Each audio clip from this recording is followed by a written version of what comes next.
What's up, nerds? Welcome to homework time.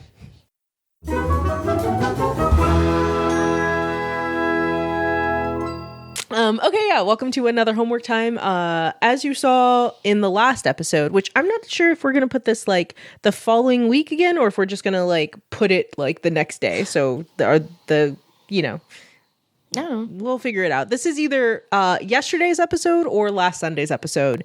I don't know. And I'm just happy to be here. I'm just happy to be here. Yeah, so we're here to read our homework. Before we start, rock, paper, scissors, shoot. Rock, paper, scissors, shoot.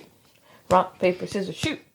She's going first Oh, to read her homework. I will say both of us are terrible students because in the interim between the last episode when we filmed it and now has been about 3 weeks.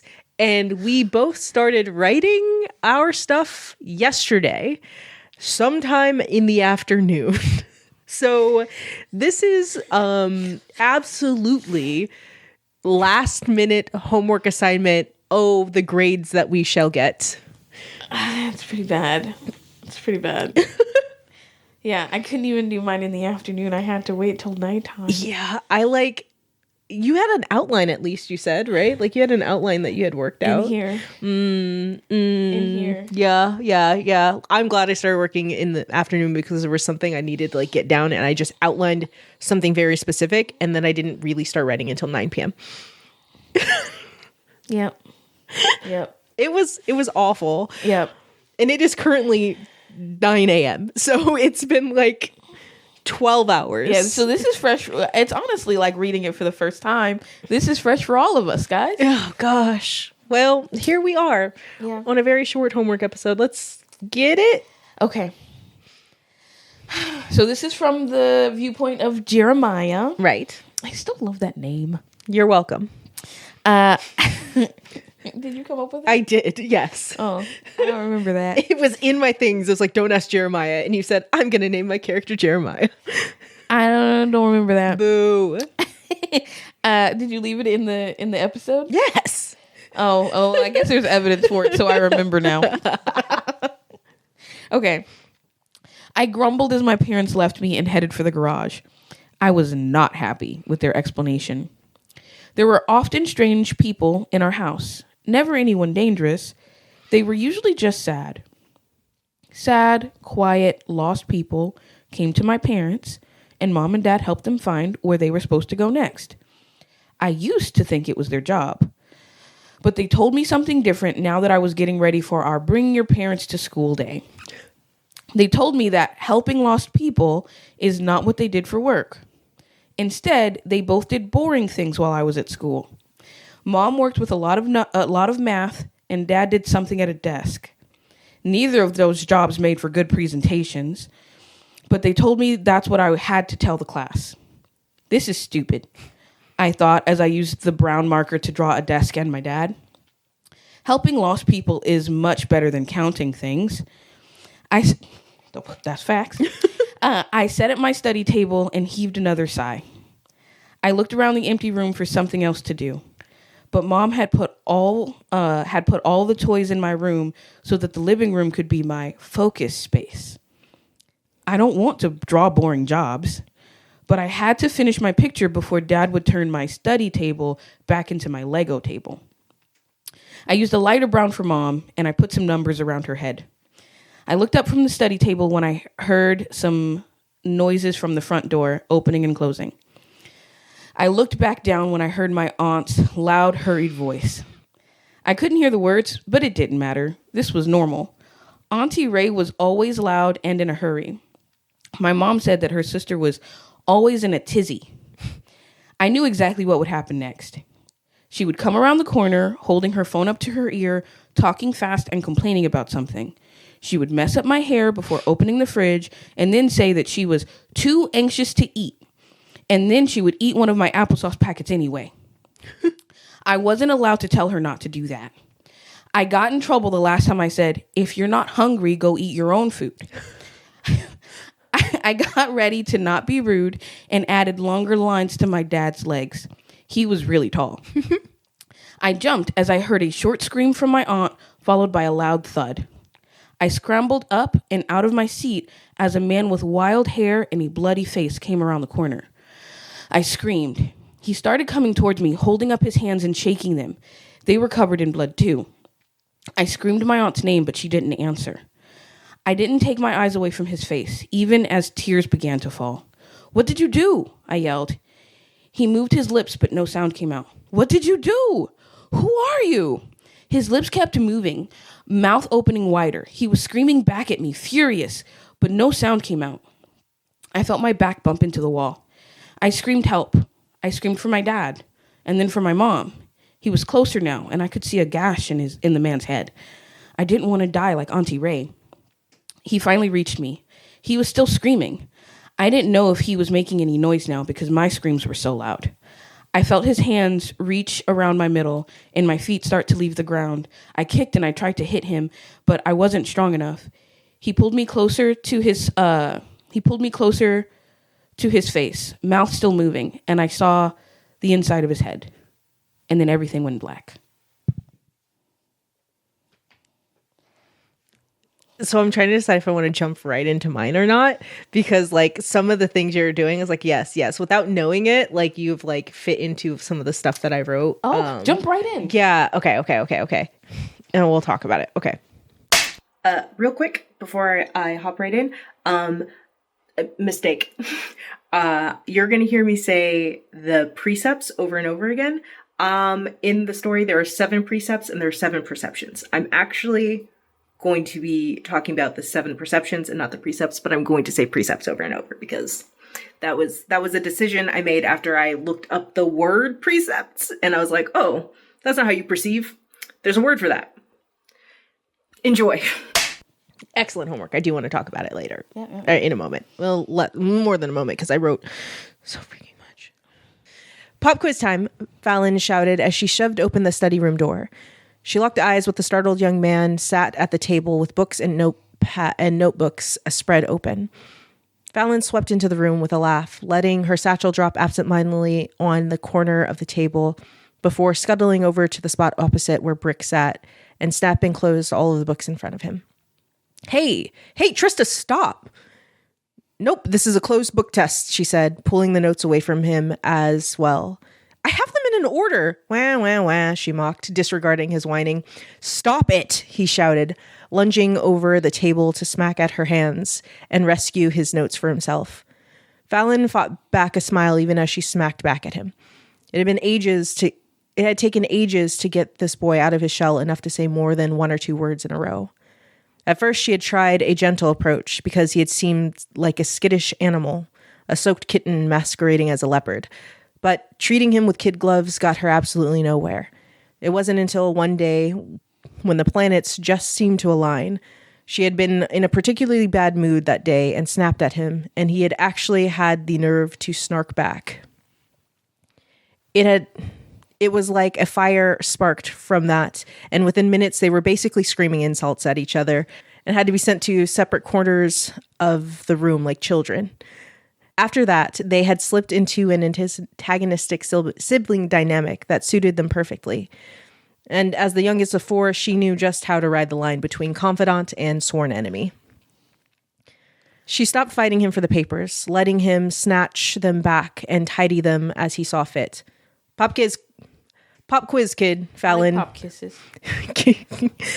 Pop quiz kid, Fallon said again, pulling out the chair opposite him and dropping heavily into it. I heard you the first time, Grandma, he snapped back, stuffing his notes in his bag.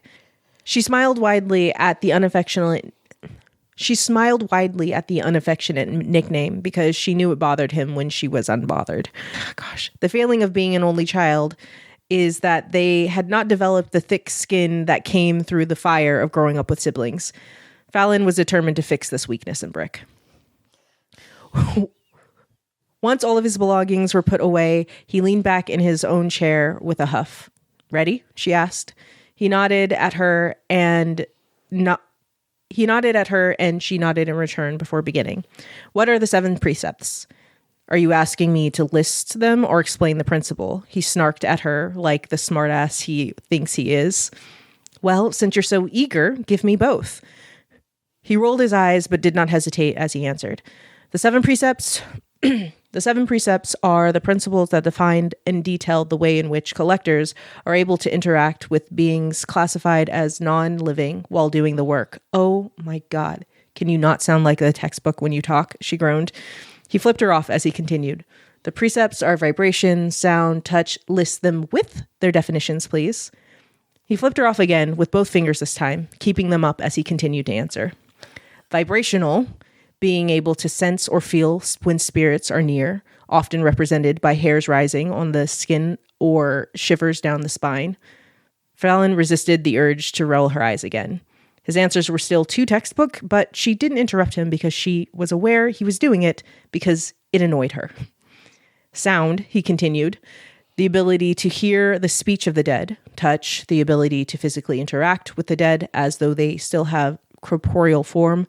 Tongue, being able to speak the language of the spirit you are leading, whether or not you have previous fluency with that language. Oh my God, speak normal, Fallon snapped, unable to help herself. Brick only lifted his 2 fingers higher as he continued on. Finally, there are the sights. Present sight, the ability to see a spirit's form once the person has passed, as though it is still corporal.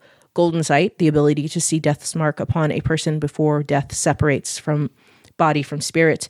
And lastly, doom sight, the ability to see the last few moments or hours of a person's life.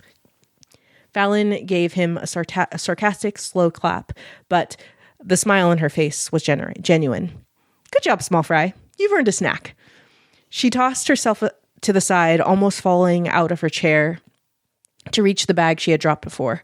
Snagging the strap, she reeled it over, straightening as she opened the bag and pulled out 2 cling-wrapped sandwiches. She slid one across the table to him, setting the other in front of herself. A new place just opened down the road a couple of weeks ago, and I've been dying to try it. She unwrapped her sandwich and was hit with the distinct scent of vinegar and spice. Her mouth watered instantly. She set the unwrapped food down, retrieving a plastic knife from her bag, and began to saw the sandwich in half. She looked up once done, about to slide one half over to Brick, and saw him seconds away from taking a bite out of his own sandwich. Purely on instinct, she chucked the knife at him. It hit his hand. Hey, he snapped. Don't hey me, she practically snarled, half crawling across the table to snatch the sandwich from his greedy little hands. You know the rules. We share in this house. She didn't even bother getting another knife this time. Instead, she wrapped her hands around the sub and ripped it in 2, not caring that one side was far larger than the other. She kept the large piece for herself and shoved the smaller, squashed handful back at him, along with the neatly cut half of her own sandwich. Oh my God, why are you like this? I don't want to hear it from you, you ungrateful miscreant. He looked like he wanted to say something, but she took a vicious bite of her sandwich, promising him violence with her eyes if he even tried. He maliciously bit into his own food, and they proceeded to eat in silence for the next few minutes. With the healing balm of silence and good food, their combative energy began to melt away little by little. I like the spicy one, Brick said, finally breaking the silence. Yeah, me too. What is it? Fallon slipped her hand into her pocket, pulling out the receipt she had stuffed in there on her way to the tutoring session, uncrumpling it and looking at it over. The spicy one is a red snapper po' boy sandwich, and the other one's called Triples de Plata? She shrugs and sets the piece of paper down. It had avocado and tomatoes, so I thought it would be interesting. It's good too, he said. Too soft for me, and way more egg than I was expecting. She pushed the mostly uneaten portion of sandwich back towards him. You can have the rest. He pulled it fully to his side of the table, not missing a beat. I'm not giving you the rest of my po' boy. Whatever, glutton. Fallon laughed as she finished off her po' boy and dug her water bottle out of her bag. Hey, Trista, Brick starts sometime later. Yeah? Is it like taboo or something to talk about which precepts people have? He asked slowly. Like, I know that no one person has all of them, but do you generally keep it a secret? Well, yes and no. it's not like we're not allowed to tell anyone, and it does need to be reported to the Wayfarer and the Territory Council of the region you operate in. It's important for leadership to know what talent is available to them in their territory, especially for the more rare precepts. But I mean, whether you tell other collectors or not is completely up to your own discretion. Oh, okay. That makes sense. He kept his eyes on the table and slowly finished up his meal. Fallon watched him, a small smile tugging at her lips. Brick seemed to waver on whether or not to ask the question she knew he wanted to ask. She wanted to wait him out to have him ask, but honestly, she was far less patient than he was stubborn. Do you want to know my precepts, Brick? She asked in a tone intentionally annoying. He glared up at her grumpily, eating the last of his sandwich. She laughed and waved away his poutiness. I don't mind telling you. Will you tell me yours? Brick's expression relaxed after a moment, and he nodded. I have 3 precepts, Fallon said. What about you? 4. Ooh, big number. Shut up. He picked up a wilted piece of cabbage from the table and tossed it at her. Ugh, gross. What are your 3? Vibration, sound, and tongue. His eyes go wide at that. Wait, you can't see them? How does that even work? That's the thing you're hung up on? Usually people are more impressed by the tongue. You know it's one of the rare abilities, right? Yeah, I know, but, well, okay. I do want to know if having that precept makes it easier to learn other languages, but mostly I want to know, how do you lead a spirit when you can't see them? I guess I can assume one of your 4 is present sight then? Yeah, I got that, golden sight, hearing, and touch. Hold up, wait, you have 2 sights? 2 of them? He blinked in confusion, as though Fallon were being crazy. Yeah, is that bad? That's where I ended. It was long. It was so long. No, it's it good. was so long. It's good. And I didn't get a second reading over it, which is why there were so many, I was like, ugh. Yeah. No, it's good. That's so interesting. So, Jeremiah has 2 of the precepts. He has sight and touch. Yeah. Which is awful. So that's why I was smiling. I was like, oh, he can't hear them, but he can see them. That seems dangerous. When I was writing, I was like, oh, I wonder if he has vibrational. But I was like, no, when you wrote his first thing, he saw the guy on the street. So yeah. I was like, okay. But ugh, that's awful. Just sight and touch. That's awful. Because in my headcanon, the spirits can all hear us talking. It's just, we can't necessarily hear them. Right. Yeah. And so, eek. Yeah. Which is frightening to have, because in my mind, the background to this story, right, is the aunt, I don't want you guys to be scared, tripped and hit her head. Yeah. And she was bringing this ghost to his parents for help, because it is a difficult, traumatic one. Yeah. So I'm guessing my thought process is his parents probably help a lot of people in the area, and it's hard to travel with a small child, so people come to them. Yeah. Right? That's why strange people are always at the house. Yeah. Right? After this, they'll be one person stays with Jeremiah and another person goes. Can't have that back in the house. No. Oh no. Because Jeremiah is freaked out. Yeah. So he's fainted. Yeah. Right? And I'm not sure if he will just faint, out of fright at the sight of ghost, or if he will have dissociative seizures. Okay, well, those are 2 options. Yeah. Scary. Yeah. So I'm not sure how much trauma I want to put on him, because then it's how do you, as a collector, talk to a therapist?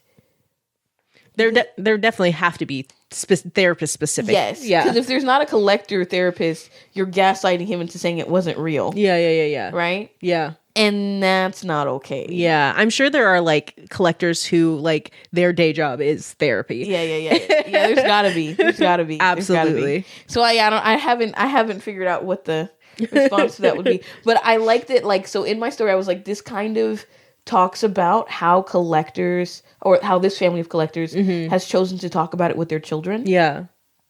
right? Like they haven't introduced them as dead people yet. Yeah. And they were intentionally not showing them the scary ones. Yeah. Right? But there are sad, lonely people. They're really quiet. And they need help getting to where they're going to go next. Yeah. And that is the work that we do. Oh, that's mommy and daddy's job. That's really cool. Well, okay, don't tell people at school. Oh my gosh. Like, don't tell them. It's like, a couple years later, he learns about the Underground Railroad, and he's like, I think mom and dad are helping sad people. Mom and dad are liberators.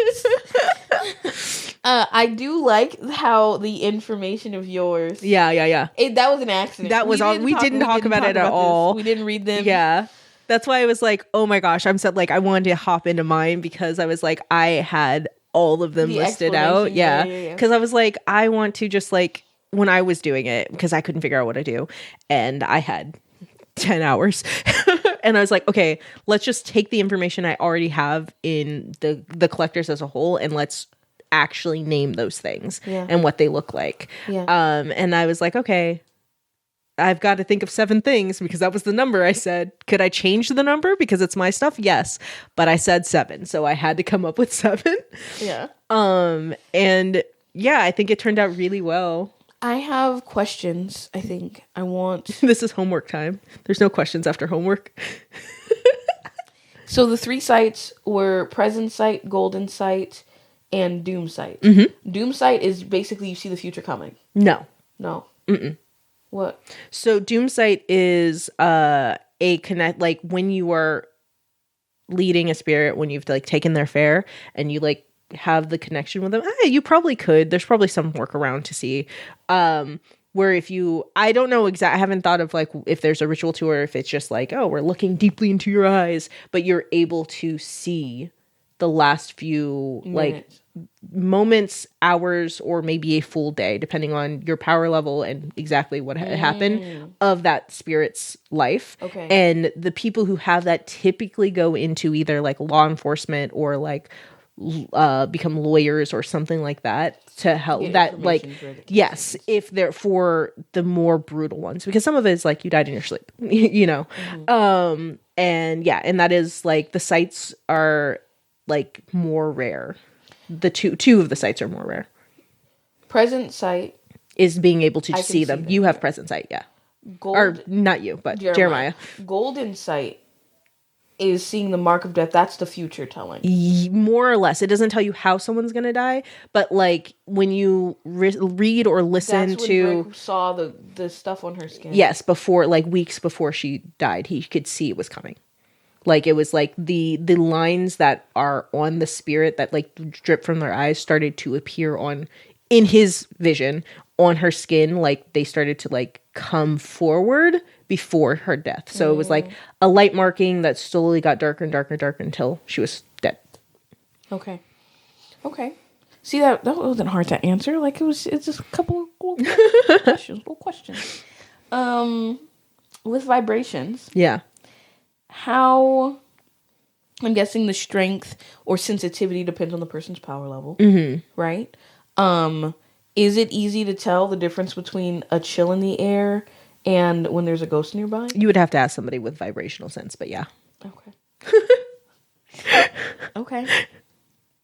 Yes. Yeah. Yes. It's like, I would assume it's like what the first collectors would like do. So anytime you think about like, oh, if you're going to this holy place and you feel something, like that was the first like traditionally of like this collector lore eons and eons and eons ago that brought into this kind of the work as it grew.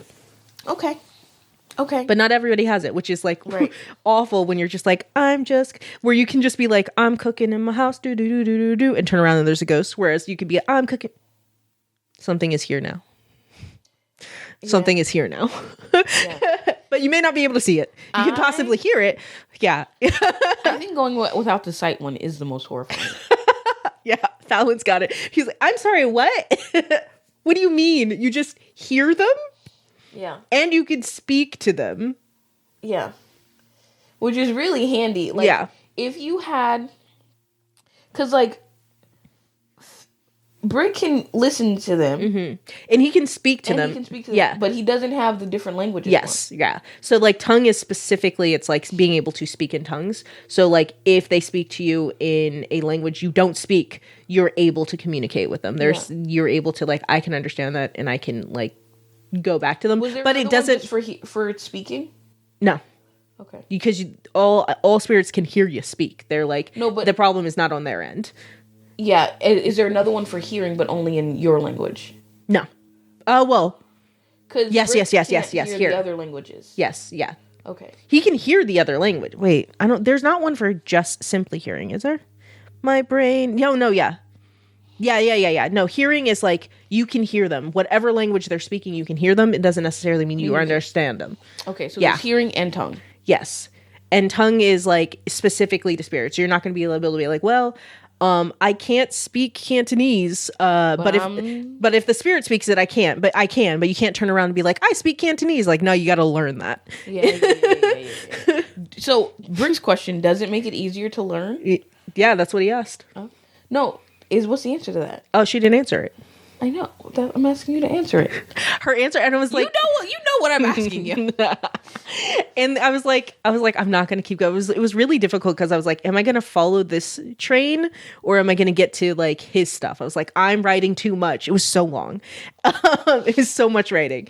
Literally, I hate doing things last minute and I make myself do it. But like the conversation would have been her being like, I don't know. Like I like, because she's like, if I learn another language, am I learning it better or worse than I would whether I, because some people are just better at picking up languages regardless. How would I know? How would I know? This, her answer is like, I don't know. Yeah. Okay, that's fair. And we can't like do a study, get everybody who has tongue, and then get a control group. And see if by and large the tongue group. Yeah, it's very much faster. like I don't know.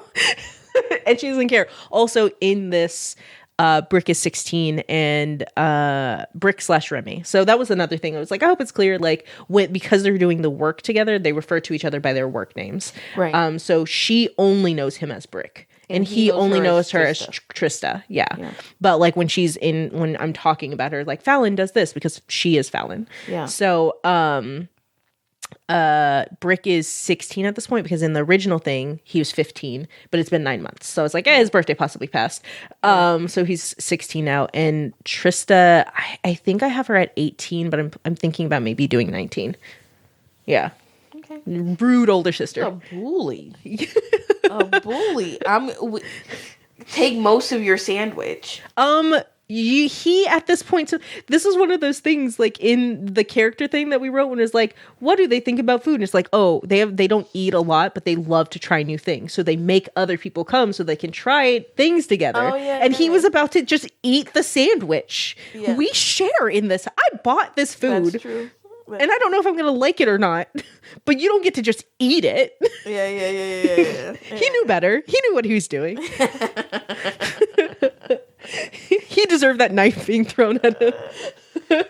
Of course. On instinct, because again, youngest of 4. I've got a thing in my hand and it will be thrown. Yeah, Oh no, that was a weapon. You should have known better. You should have known better. Yeah. Yeah, man. But yeah. Anyway, that was our homework. I hope you enjoyed it. It was awful on my end.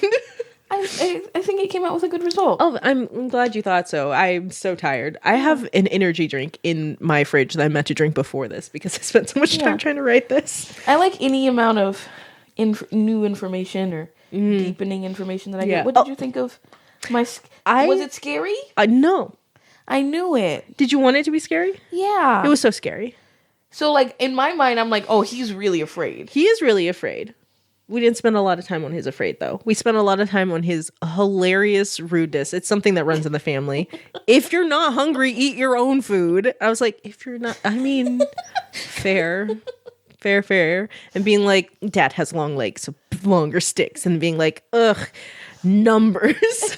I like Jeremiah. I think he's funny, even as a snot-nosed brat. Yeah. And I thought it was like, and I think that like, I think the only reason I wasn't like, I was taken out a little bit, not because of your writing, but because as you were reading, I was like, he has this and he has this. So it was like more Okay, exciting. you guys tell me if it was scary. Yeah. Because in my head, I was like, okay, no, he is really afraid of ghosts. Yeah. Right? Is this the first time he's like really, He's seen ghosts before. yeah, but he hasn't known they were ghosts. They were people. Right. Yeah. Exactly. So this is the first one that he's seen that he's been like, this is a dead man. Yeah. Yeah. Right? Ghost, he's going ghost instead Yeah. of zombie. He decided on it, right? But he's about to be kidnapped by a ghost Yeah. that killed his aunt. I also like at that point when he was like bloody, because I haven't had like in all the other things that I've done like with Remy when he was doing it, was like even though like the girl died by didn't like have the her physical- she didn't have the physical stuff on her, and so like, and you've done this twice where like there's been a thought and I was like, he might have doomsight to be perfectly honest. Oh my god. Because he's seeing what happened. Yeah. When you were talking, I was like, oh, that boy might have doomsight and no hearing. Oh God.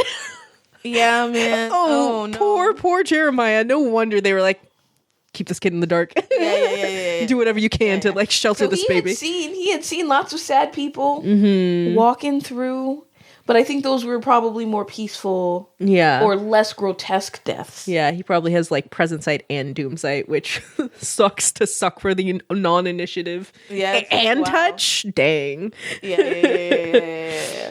That's crazy. Okay. Okay, well, thank you. Thank you for the information. You're welcome. Thank you guys for listening. Yeah. I was like, why are you all the way over? Yeah. So thanks for joining our homework time. And I hope you enjoyed it. If you didn't, sucks to suck. Also, if people are on this, I think I am going to start a Reddit. Even though nobody will be on it, I think I'm going to start like a Spinning Tales Reddit, like r/Spinning Tales Pod. And if people want to, like our friend was talking about, like, I want to write something to this, like post it there. Yes. And like, even though it'll be That's a small, really good it'll be idea. small and not a lot of people will like post on it. Maybe eventually like it'll get some traction and might bring people to the podcast. Sweet. Yeah. Okay. Like from the writing subs. Okay. Anyway, that's it. Give us grades down there in the comments. I give you an A. Oh, you get an A. Oh, that's nice. I was thinking about this, and I don't think our podcast Is good. is well rounded Oh. because it's missing conflict. Oh. Right? We are too nice to each other. You hit me all the time. And always threaten to no longer be here. Okay, but that's because you deserve it. Okay, I'm gonna start throwing knives then. No. But every time we write something, we're like, yeah, that's good. Oh, okay. You're sucked then. Okay, see, that's good for views. That's so rude. Goodbye. Bye.